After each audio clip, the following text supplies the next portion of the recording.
Yes, અહીંયાથી last time recommendation જતા સન્માન કેપિટલ ઓલમોસ્ટ એચીવ થઈ ગયો.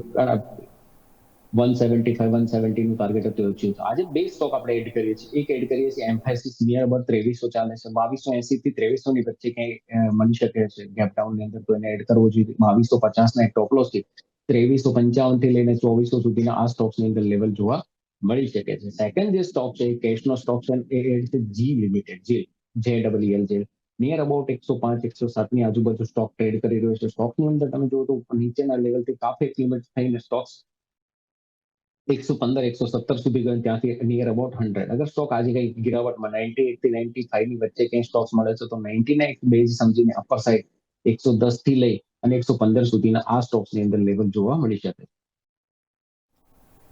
ઓકે, તો એક ઝી એન્ટરટેનમેન્ટ એટલે કે ઝીલ ખરીદવાની સલાહ તમને અહીંયાથી ખાસ, અને એક એમ્ફેસિસ ખરીદવાની સલાહ, એટલે બે રેકમેન્ડેશન્સ અરુણ સર તરફથી.